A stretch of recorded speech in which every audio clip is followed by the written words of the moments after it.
গ্রামের সরকারি অফিসে আনন্দ চাকরি করত। গ্রামের প্রায় সকলেই তার পরিচিত।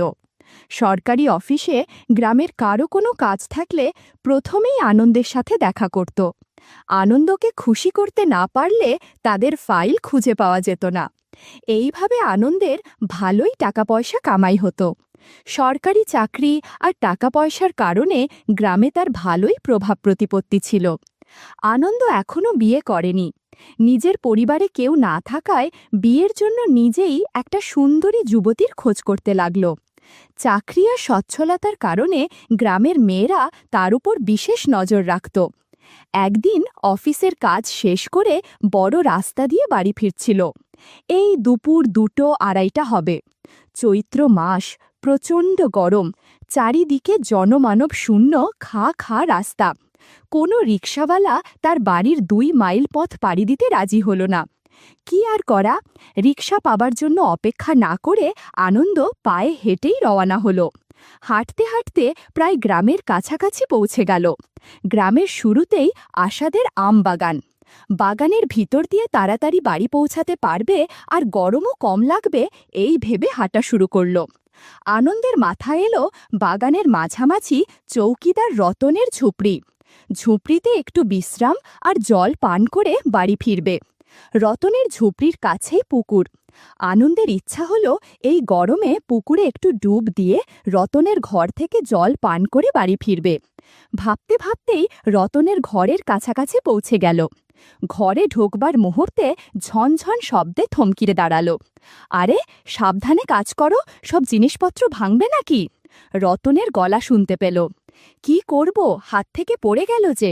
মেয়েলি মধুর গলায় উত্তর এলো। আনন্দ ঘাবড়ে গেল। রতনের তো বউ নেই, তাহলে এটা কার গলা? গলা শুনে মনে হচ্ছে যুবতী নারীর। আনন্দ ভাবতে লাগল, এই ভর দুপুরে রতনের ঘরে এ কোন যুবতী আর কেনই বা এসেছে? অবস্থা বোঝবার জন্য আনন্দ ধীরে ধীরে ঘরের কাছাকাছি একটা আম গাছের পিছনে দাঁড়িয়ে ঘরের দিকে উঁকি ঝুঁকি মেরে ভিতরে দেখবার চেষ্টা করতে লাগল। তার নজরে পড়ল রতন মাদুরের উপর বসে হাত পাখা দিয়ে বাতাস করছে। ধুর, কি গরম পড়েছে! বলতে বলতে যুবতী ঘর থেকে বের হয়ে এলো। আনন্দ যুবতী দেখে চমকে উঠল। আরে, এ তো বন্ধু কালুর বউ আশা। আশা সুন্দরী মেয়ে, পরনে শুধু একটা শাড়ি। আশা হাতের বাসনগুলির জল ছেড়ে রতনের পাশে এসে বসে পড়ল। তুমি আমার পাশে বসো, তোমাকে বাতাস করে করে দিচ্ছি। আশা রতনকে বলল। উফ, এত গরম তো গত কয়েক বছরেও পড়েনি। বলতে বলতে রতন আশার পাশে গয়ে বসে পড়ল। আশাও পাখা দুলিয়ে রতনকে বাতাস করতে লাগল। কালু খুবই ভাগ্যবান, ও তো প্রতিদিন তোমার সাথে সময় কাটাতে পারে, তাকে আমার বড়ই হিংসা হয়। আশা বলল, আরে না, ওর দ্বারা কিছুই আশা করা যায় না, পুরো আমড়া কাঠের ঢেকি। ও পারলে কি আর আমি তোমার কাছে আসতাম? তবে তোমাকে পেয়ে আমার এখন আর কোনো দুঃখ নেই। আনন্দ অবাক চোখে তাদের কাণ্ড দেখছিল। বন্ধুরা, ইউটিউবের কড়া নিয়মের কারণে এসব ঘটনা সরাসরি বলা যাচ্ছে না। তোমরা কমেন্টে দেয়া লিঙ্ক থেকে আমার ওয়েবসাইট ভিজিট করো, সেখানে একদম খোলামেলা গল্প দেয়া আছে। ঘণ্টাখানেক তাদের কাণ্ড দেখে আনন্দ বাড়ির দিকে রওনা হলো। আনন্দ কোনোভাবেই আশার কথা ভুলতে পারছে না। যতই অন্য কিছু চিন্তা করবার চেষ্টা করল, ততই চোখের সামনে আশার রতনের সেই দৃশ্য ভাসতে লাগল। আনন্দ থাকতে না পেরে সন্ধ্যার দিকে কালুর বাড়িতে গিয়ে হাজির।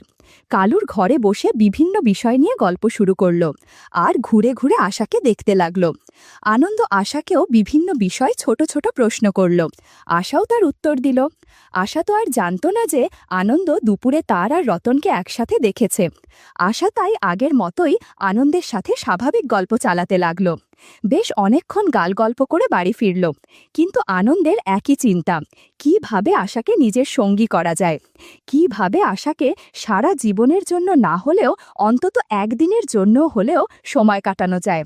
এই সব ভাবতে ভাবতে ঘুমিয়ে পড়ল, কিন্তু ঘুমিয়েও শান্তি পেল না। ঘুমের মধ্যেও সারা রাত আশার কথা ভাবতে লাগল। কতক্ষণ ঘুমিয়েছিল আনন্দের খেয়াল রইল না। যখন ঘুম ভাঙল তখন বেশ বেলা হয়ে গেছে। সাপ্তাহিক ছুটি থাকায় আস্তে আস্তে বিছানা ছেড়ে সকালের প্রতিদিনের কাজকর্ম শেষে আশার কথা ভাবতে লাগল। আনন্দ ঘর থেকে বের হয়ে গ্রামের রাস্তায় হাঁটা শুরু করল। কোনো কিছু না ভেবে ঘুরতে ঘুরতে কখন যে আমবাগানে ঢুকে রতনের ঘরের পাশে পুকুর পাড়ে এসে দাঁড়ালো তা সেও খেয়াল করতে পারেনি। রতনের ঘরের কাছাকাছি আসতেই আশার গলা শুনতে পেল। ঝট করে আনন্দ নিজেকে একটি আম গাছের পিছনে লুকিয়ে চুপচাপ দেখতে লাগল। আনন্দ দেখল রতন একটি গামছা পরে কতকগুলো কাপড় নিয়ে পুকুরের দিকে যাচ্ছে, আর পিছে পিছে আশাও তাকে অনুসরণ করছে। আমার সামনে দিয়েই দুজন পুকুরের দিকে চলে গেল। আমি কোনো মতে নিজেকে পুকুরের ধারে গাছের পিছনে লুকিয়ে নিলাম। আশা ততক্ষণে হাঁটু জলে নেমে যতদূর সম্ভব কাপড় তুলে রতনের কাপড় ধুতে শুরু করে দিয়েছে। এ সময় আনন্দ বেশ ভালোভাবে পর্যবেক্ষণ করে নিয়েছে। অনেক অদৃশ্য বিষয় চোখে পড়েছে, কিন্তু দুঃখের বিষয় আনন্দ কিছুই করতে পারছে না। সময়ের সাথে সাথে দূরত্ব আরও কমতে থাকে। ওদের কথা থেকে বুঝলাম কিছুক্ষণ আগেই ওরা কাজ করে এসেছে, যে কারণে এখন জামা কাপড় ধুয়ে নিচ্ছে। একটু পর দুজনে ঘরের উদ্দেশ্যে হাঁটতে শুরু করল। বাড়ি যেতে হবে, ঘরের অনেক কাজ পড়ে আছে। রতনের ঘরের কাছে এসে আশা বলল। তা শুনে আনন্দ নিজের জায়গা ছেড়ে আশার ঘরের রাস্তায় মাঝামাঝি এসে আসার জন্য অপেক্ষা করতে লাগল। গাছের পিছনে দাঁড়িয়ে আশার কথা ভাবতে লাগল। যেভাবেই হোক আশার সাথে কথা বলতে হবেই। কিছুক্ষণের মধ্যেই আশার পায়ের আওয়াজ শুনতে পেল। আশা কাছাকাছি আসতেই আনন্দ ঝট করে আশার সামনে এসে দাঁড়াল। আশা থমকিয়ে গেল, কিন্তু আনন্দকে দেখে সাহস ফিরে পেল। আরে আনন্দ ভাই, যে এখানে দাঁড়িয়ে কি করছেন? আশা প্রশ্ন করল। আশার ভয় হল আনন্দ কি কিছু দেখেছে নাকি।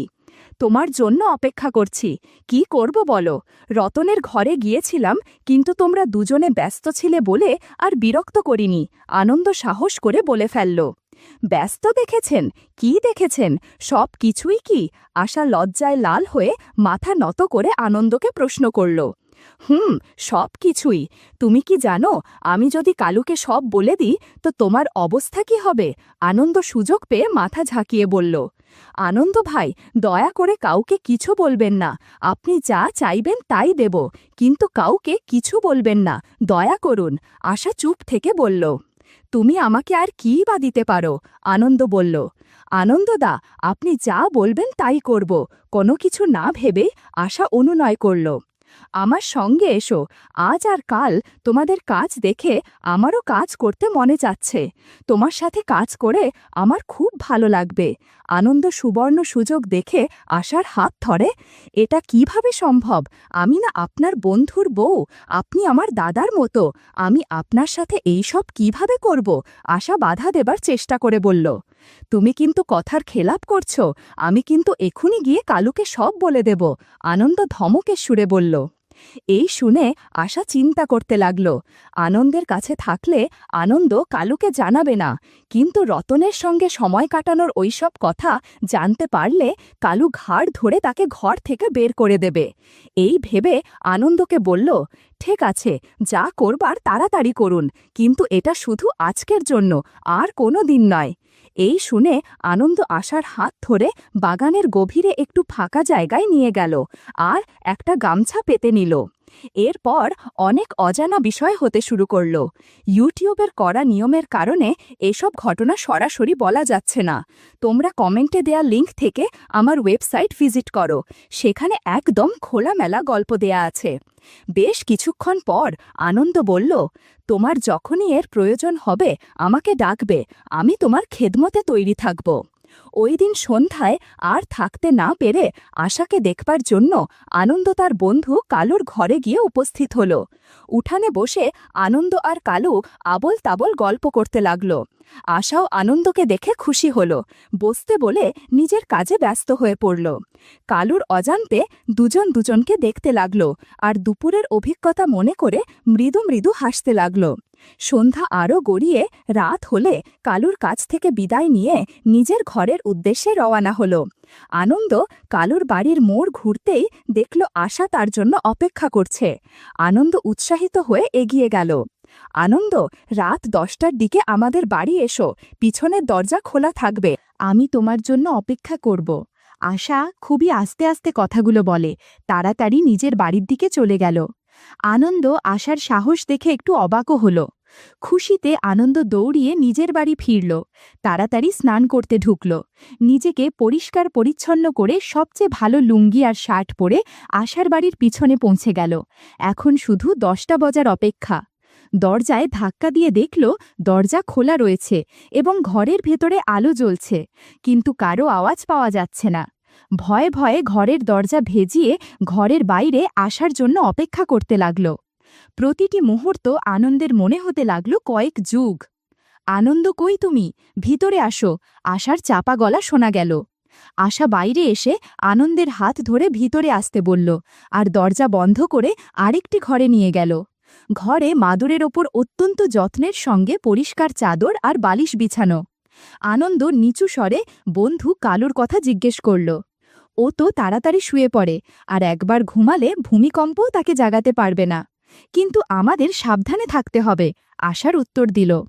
দুপুরে আমবাগানে যা করেছি তা তাড়াহুড়াই করেছি, যদিও খুবই মজা পেয়েছি। এখন আবার সেই কাজ করতে চাই।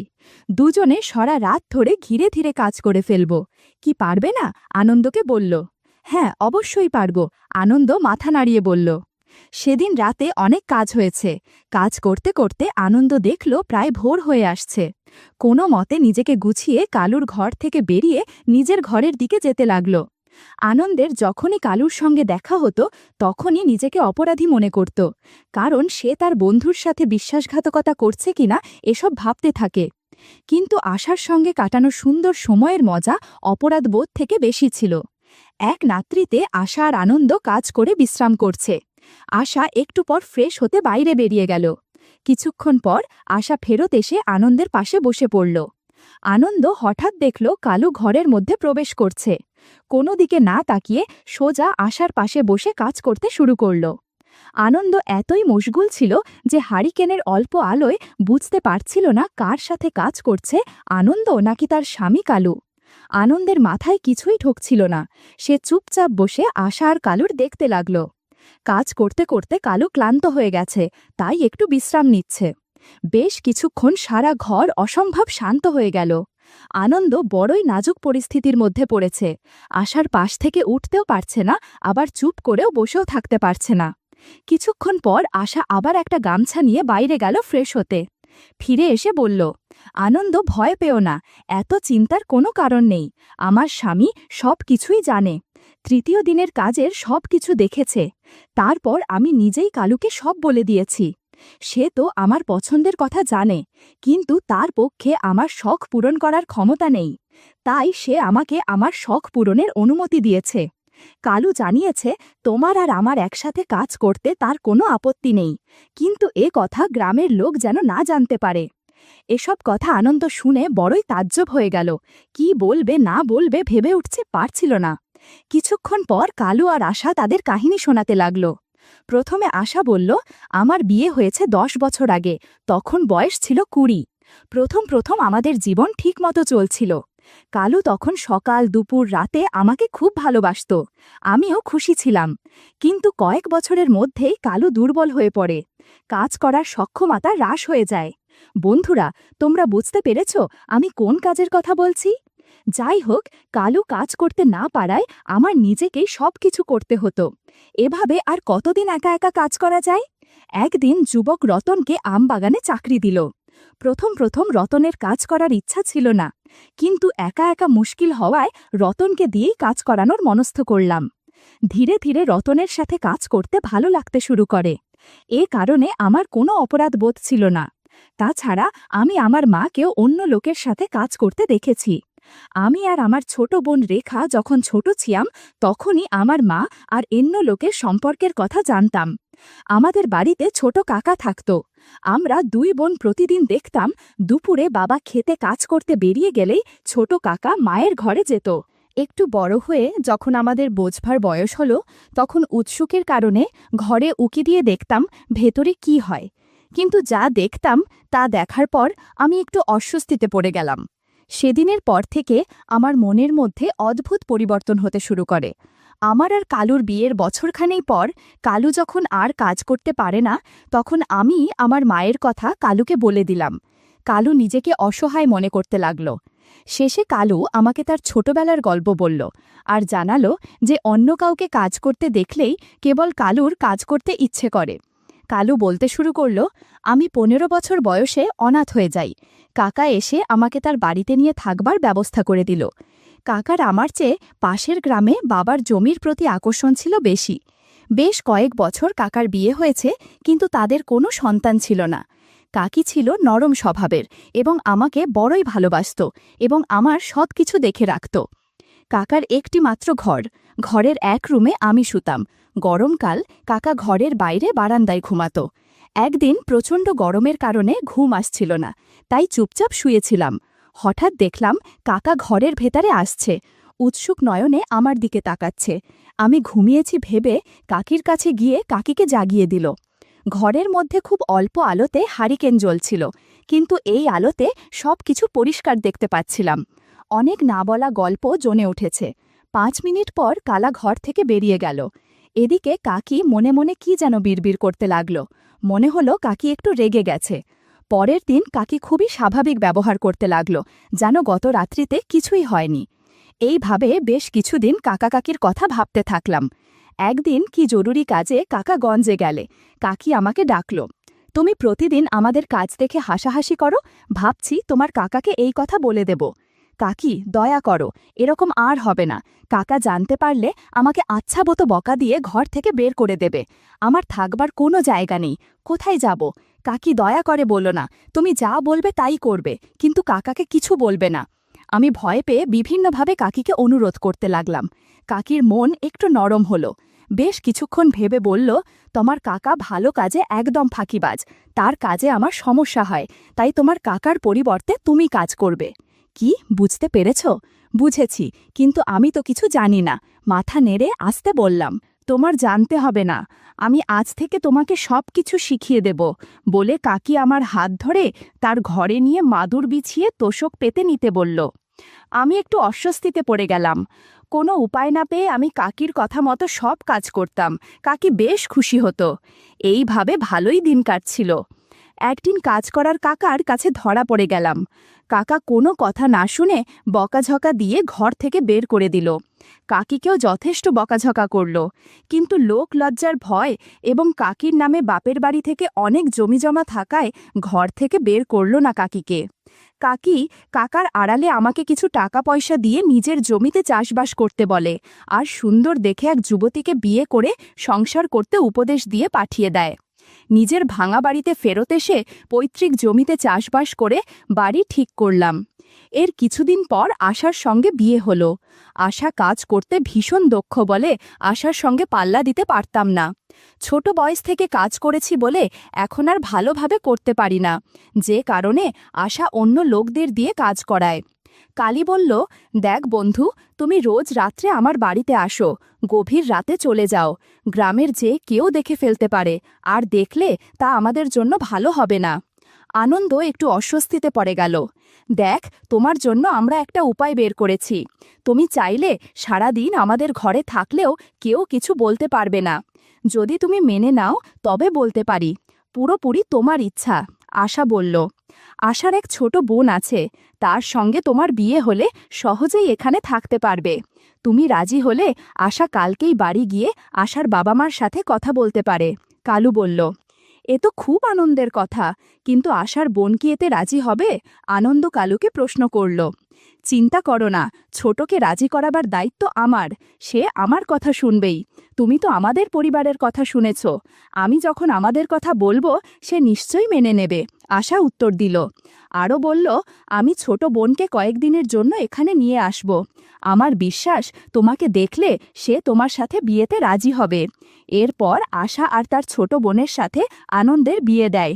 এই সুবাদে আনন্দ এখানে থাকতে পারে, আর রাত হলেই 4 জন গল্পে মেয়ে ওঠে। বন্ধুরা, তোমরা নিশ্চয়ই বুঝতে পেরেছ কোন গল্পের কথা বলছি। বন্ধুরা, ইউটিউবের গল্পগুলো শুনে মজা না পেলে আমার ওয়েবসাইটে দেয়া গল্পগুলো শুনতে পারো। সেখানে প্রতিদিন খোলামেলা গল্প আপলোড করা হয়। কমেন্টে ওয়েবসাইটের লিংক দেয়া আছে।